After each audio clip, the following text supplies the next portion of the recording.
Hello, everyone, and welcome to Amara's Voice. I'm a teacher and an uplifter, which means I see people as already whole. I see them as vibrant, joyful, magnificent, and powerful. I see the source within them, which leads them to a powerful truth from within. I see them living in alignment with self, having such wonderful beliefs that make them stay in their joyful, natural element. Today, I'm pondering relationships. I simply want to talk about relationships.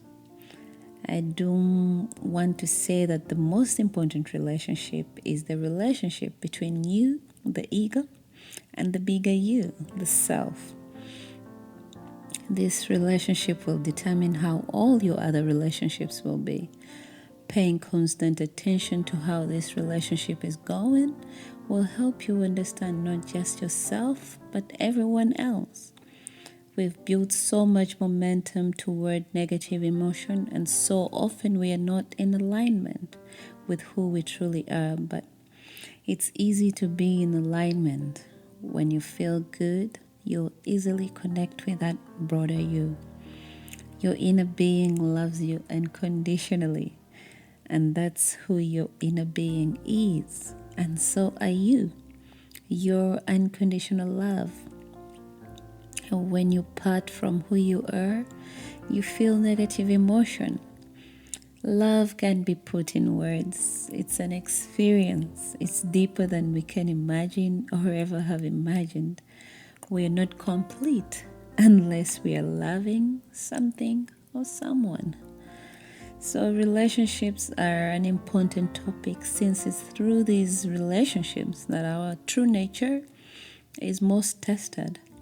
I'm talking about relationships generally, those between lovers, friends, parents and children, husbands and wives, employers and employees, family members, workmen, you mention it. As long as there's a relationship, I'm talking about that one. The ideas I'm talking about today are my ponderings and they're not low. Maybe you find something that works that doesn't diminish you or take away your joy, then do that. The major guide is always unconditional love, but very few of people believe in unconditional love, so I won't start there. Instead, I want to share a few of my own guidelines that work. As I teach, I'm also teaching myself. I'm with you in the mud. I too need these lessons constantly. So today I'm simply going to ponder a few of the most important things I've noticed as my awareness has expanded. This episode might just help save that marriage or that friendship or that love relationship, the parent-child relationship, the employer-employee relationship, you name it, it will be sorted. All right, here we go. First thing, always point out the best in your partner, your parent, your employer, workman, and so on. I thought this was hard until I started doing it myself. The key is being persistent, actively all the time. Do this, don't be lazy about it. Even for people like your boss whom you're not sure you love, look for their positive aspects and let these be the only things that you keep alive in you. Have ready statements for people you're in relationships with that lift them up. Tell them of the greatness within them. Only ever focusing on the good within them and let the rest go. Stating a negative aspect about someone only elevates it. You're pointing out something within them that they do not like about themselves either. Pointing out the positive aspects brings out the best in that person, and the best in them meets the best of you. You cannot point out the best in someone negatively. If you want to change in a relationship, even the one you think cannot be saved, the one you've already labeled as done, try this one thing. Look for the best in your partner, in your child, in your boss. It won't just be multiplied. Other people will start to see it too. Momentum has been built and is like a bus going downhill. Unless you're Superman, you cannot stop that bus if it's going down. However, you can always begin again when you go to sleep, or if you're able to meditate and stop all thought. You get right back in the bus and can channel it somewhere else. Start off on the right direction when you wake up. Don't bring the negative thoughts from yesterday into today. Get on ahead of it by practicing meditation. It will stop the momentum of the negative thoughts you've built. And don't let the person's behavior deter you from your practice. You keep focusing on looking for the best in them. What we don't realize is that this works both ways. If you suddenly give all your attention to pointing out the best in someone and focused only on that, you would keep seeing more of that, just like you do when you're focused on the negative. Similar thoughts attract. You can have a positive thought hanging around with negative ones. That's not how this works. Easier said than done, I know. But this will change your relationships in a matter of weeks. Be persistent. Find the best in your relationships and focus only on that. It helps to write them down. Read them often when you're not with your partner, when you're not with your boss, your friend. Don't write when you're upset with your partner or that person that you're in a relationship with. First, get back into alignment and then let Source speak through you regarding them. Practice typing them on your phone even when you're with the person. Add to your list continuously. Even if you repeat yourself, just keep doing it. Don't tell anyone about the bad things happening in your relationship. You justify this saying, but we need to let it out. How about telling a story that makes you feel better? Pondering negative aspects with anyone about anything only multiplies that very thing in your reality. Point number 2. Let go of control and take responsibility for everything. I say this often. You create your own reality. Let go of controlling anything. It's easy to let go when you know for certain that you create your own reality through the attention you give anything. It's easy to blame others for the bad experiences you're having, but it's always you that creates them by your attention to them. First, you need to realize that the person before you is an infinite being, just as infinite as you are. They know all things, and so do you. When you try to control outcomes, you are not seeing them as their source sees them. Matter of fact, you're assuming you're greater than them. You place conditions they must meet before you allow yourself to be happy. Give it up. Let it go. Give people the freedom to be themselves authentically. Stop trying to control outcomes. Sure, you might listen to me and say, yeah, Amara, this is easy for you. No, it wasn't always easy for me. I took time to find myself and learn my true power. When I saw who I was, then I let go of the need to control anything or anyone. And sometimes I fail. As a mom, it's hard sometimes. I won't lie. It's a practice that I'm adopting too, mostly with my children. Recently, I had my kids making soup, and I was like, oh, so sweet. They're working together and all. A few minutes later, I went to see what they were doing. Let's say I did not have everything in order. But I'm not here to ponder what doesn't work. I know what works. Find your own worth and then let it become easier for you to see worth in everybody else. It will become easier for you actually, your partner, your child, and everybody as you find that worth within you. Children are a hard one, I won't lie, because many of us see them as these little beings without knowledge, but you cannot see them that way and still recognize their true nature. First comes respect. Respect means you see that person as the source within them sees them. This topic weaves into so many other topics like self-respect, self-acceptance, self-reliance, among many more. But this is where it starts. And if you're like me and you stay on this path, you'll eventually find yourself on the path to unconditional love.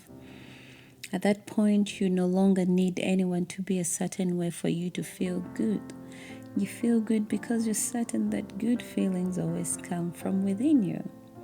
You begin to see your lover like a Van Gogh painting. It doesn't need to change. It was painted many years ago and you just love it.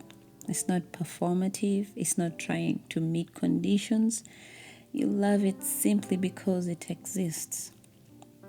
It's not thinking about you, and you love regardless of what the other person thinks of you.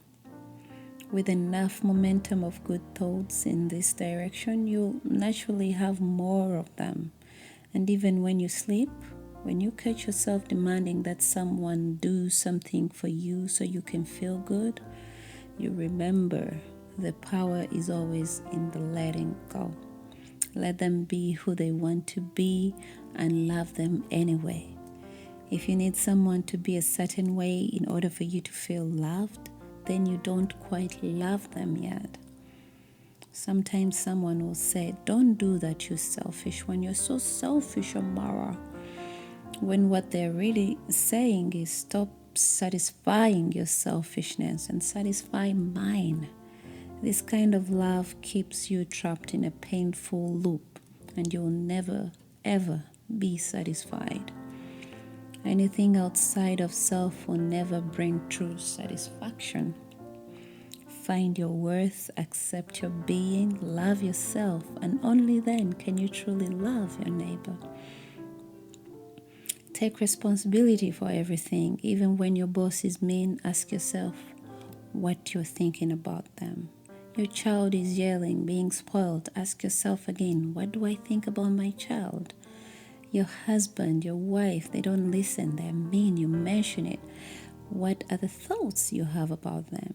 Your thoughts are your responsibility. The person you think is the worst, someone else sees them as the best, and the two of you have different thoughts about him or her. It's your thoughts about people that are reflected back to you, and that's why it's important to take responsibility for your own creation.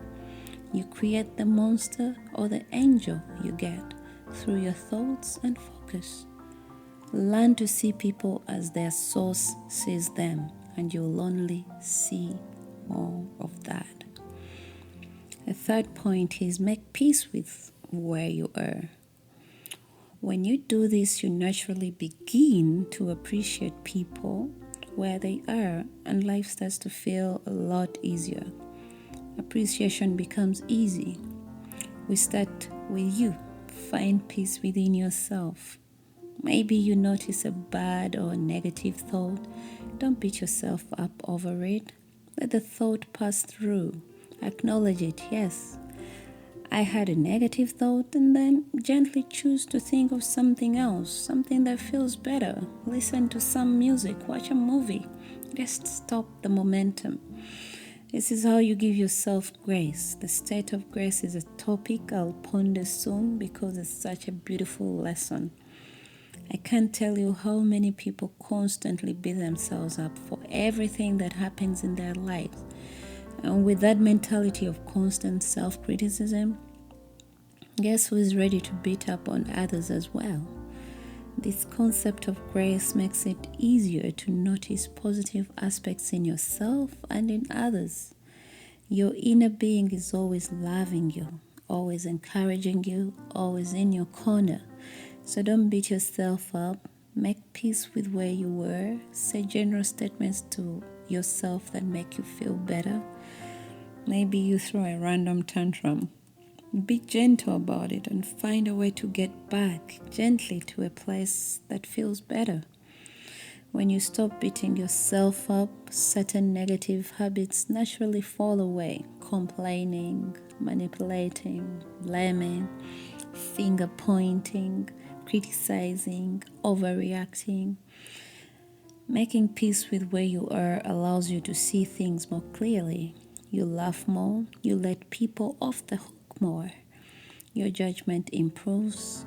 You're no longer so reactive to situations. You get such a clarity that you just feel such a bliss.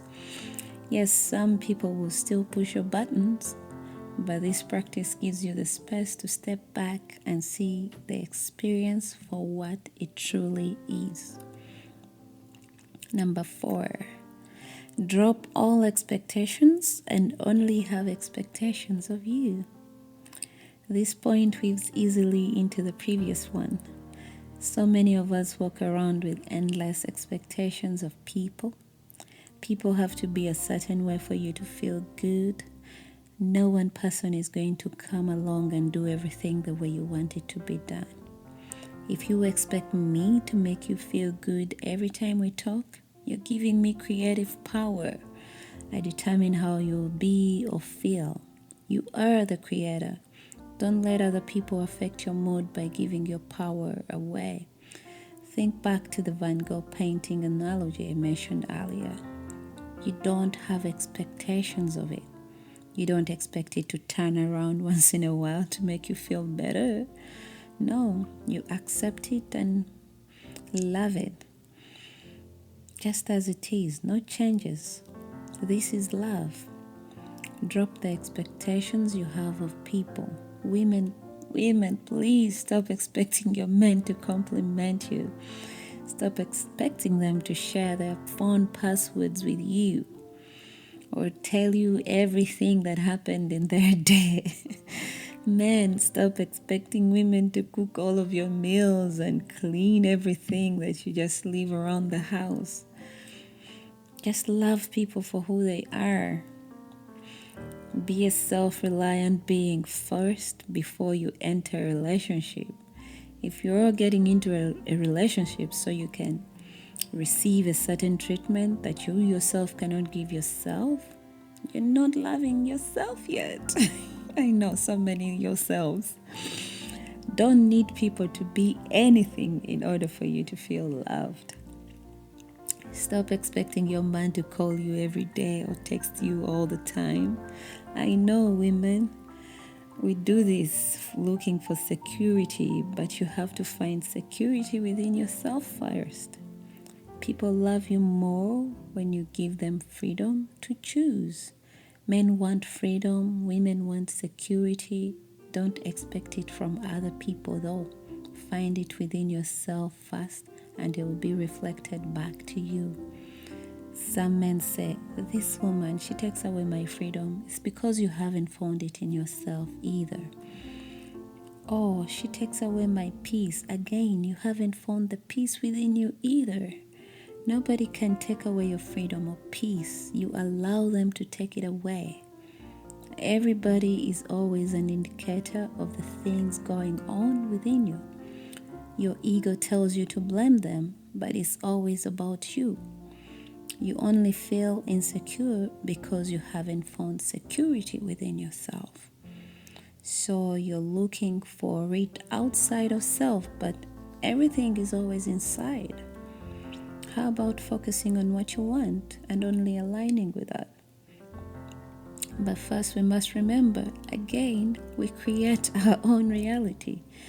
Your attention, the lack of compliments, for example, only drives them farther away. Instead, say, for example, I want a man who compliments me. Ask yourself, why do I want a man who compliments me? Because a man who compliments me would enhance my joy. I'm beautiful. I love it when my person compliments me. Give your attention only to that. Don't ponder the men who don't compliment their women. And soon you'll only meet men who love to compliment their women. And we also have ballistic expectations of our children. Please stop this. Mothers will say, but Amara, I cannot. And I'll tell you this, it's only when you don't recognize your true power that you place impossible expectations on people so they can do for you what you can't do for yourself.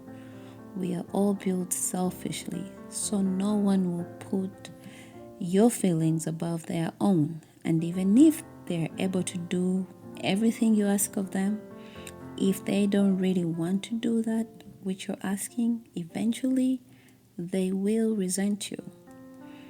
So let go of expectations, let people be, see them as who they are, and focus on only what's wanted.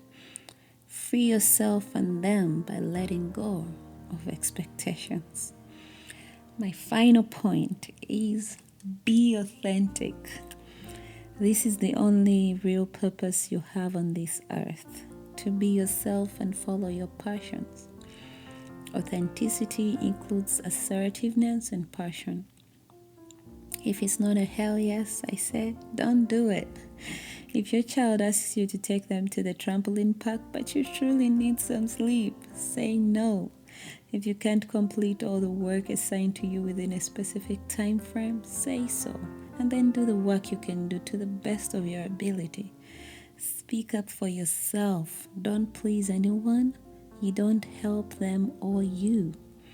If your husband asks you to make them an ice cream cake and you've never attempted it in your life, and it gives you no joy to do it either, say, I'm sorry, but I truly can't. I can buy you one though. Stop giving yourself away. This is your movie. Remember that you are the main character. Don't shrink so someone else can become larger in your story. I'm not saying be mean, but only do things that truly please you and bring you joy. Look good, play the role of the lead actor. And in this movie, only good things are happening. The lead actor knows she's the lead, always. The lead actor has places to be and things to do. She doesn't sit around waiting for her partner to make all the plans while she's carried along. Imagine yourself like Emily in Paris, whatever role you're playing in your own life. Have things you're passionate about, reading, writing, spending time with your kids, taking walks, going to the gym, eating well, skincare routines. You have to want that and focus only on what you want. Be passionate. Express your feelings. Speak up when things hurt, but don't ponder them for long. Don't betray yourself. Identify with the feelings that make you feel good so you can stay joyful and create more wanted things. I could keep going. I have a lot more to share. Maybe I'll ponder this some more in the future.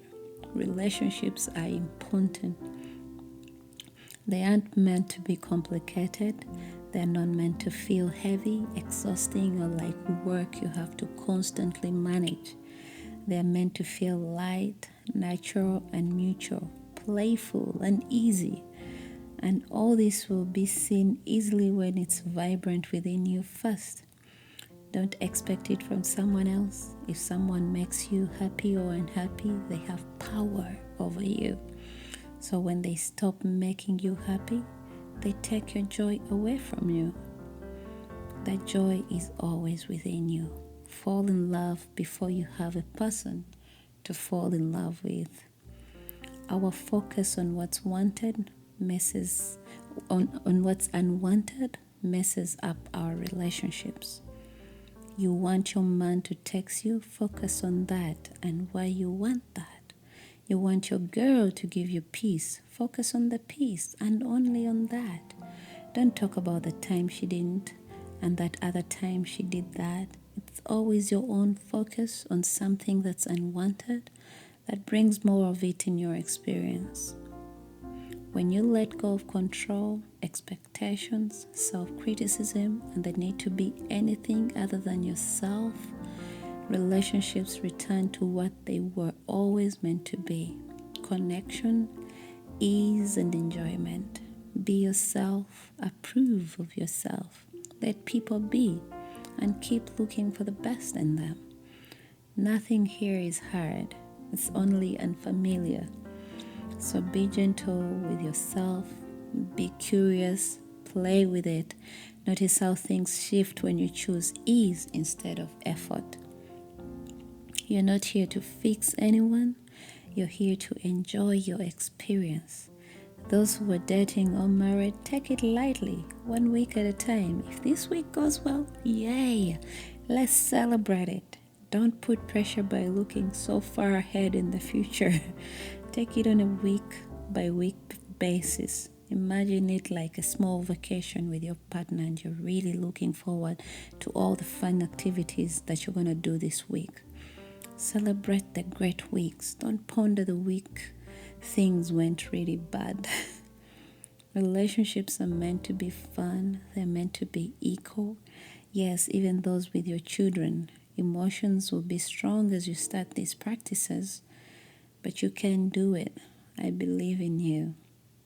I'm Amara, and I'm pondering for the love of pondering. I love you all. Focus on feeling good. Bye.